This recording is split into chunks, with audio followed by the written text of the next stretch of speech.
ગોડાદરા ખાતે પરણાવેલી દીકરી આપઘાત ન કર્યું હોય અને તેની સાસરિયાઓ દ્વારા હત્યા અથવા તો માનસિક ટોર્ચર કરી આપઘાત કરવા મજબૂર કરાયા હોવાના આક્ષેપ સાથે પોલીસ કમિશનરને આવેદનપત્ર આપી રજૂઆત કરાઈ હતી। સુરત પોલીસ કમિશનર કચેરીએ પહોંચેલા વિવેક કાતરિયા સહિતનાઓએ આપેલા આવેદનપત્રમાં જણાવ્યું હતું કે ગોડાદરા ખાતે રહેતા સંજય હડિયા સાથે તેમની બહેનના લગ્ન થયા હતા। જો કે તેણે થોડા દિવસ અગાઉ આપઘાત કરી લીધો હતો, પરંતુ પિયર પક્ષને સાસરિયાઓ દ્વારા પરિણીતાની હત્યા કરી હોવાની અથવા તો માનસિક ટોર્ચર કરી આપઘાત કરવા મજબૂર કરી હોવાના આક્ષેપો કરાયા છે। જ્યારે ગોડાદરા પોલીસ પણ તેઓની વાત સાંભળવા માંગતી ન હોય, જેને લઈ ન્યાયની માંગ સાથે પરિવારજનો પોલીસ કમિશનર કચેરીએ પહોંચ્યા હતા। સાંભળો શું કહી રહ્યા છે આપઘાત કરનાર પરિણીતાના પ્રિયજનો। હું અમારી દીકરીની ભાભી છું। મારું નામ તેજલ કાતરિયા છે, બરાબર। અમારી જે દીકરી હતી એમને લગ્નને 4 વર્ષ થયા હતા। બીજું એક એમને સંતાન નહોતું થતું, એ બાબતે એમને ટોર્ચરિંગ હતું, એ અમને ઘણી વખત એમને જણાવેલું હતું। આ દિવાળીએ બી અમને મળવા આવ્યા હતા ત્યારે બી એમને જણાવેલું હતું કે ભાઈ મારા સાસુ અમને એવું કહે છે કે ભાઈ સંતાન નથી થતું તો અમારે શું કરવાનું।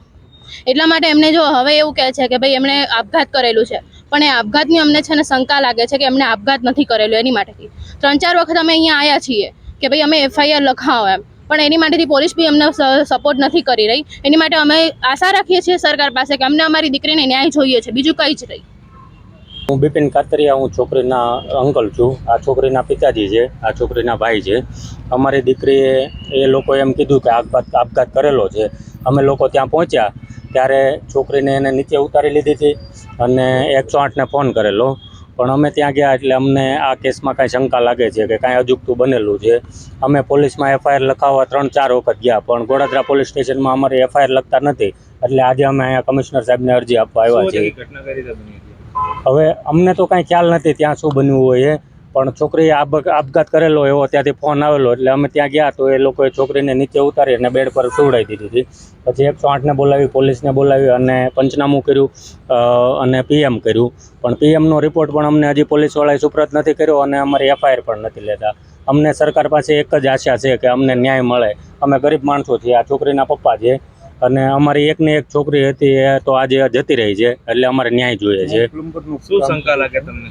અમને ત્યાં સાસરીમાં કોઈ પણ એ લોકોએ પ્રેશર કર્યું છે, ટોર્ચર કર્યું હોય છે। છોકરીને એક તો સંતાન નહોતા, એટલે સંતાન બાબતે વારા ઘડીએ છોકરીને ટોર્ચર કરતા। એના ભાભીને પણ કીધેલું, એના મમ્મીને પણ કીધેલું કે છોકરા નથી થતા એટલે એ લોકો ટોર્ચર કરે છે, અને એ બાબતમાં કાંઈ પણ એ લોકોએ પ્રેશર કર્યું હશે અને સુસાઇડ કર્યું હોય કે મર્ડર કર્યું હોય એ અમને કાંઈ જાણ નથી, અને પોલીસ આની નિષ્પક્ષ તપાસ કરી અને જે હોય તે અમને સાચો રિપોર્ટ સુપ્રત કરે।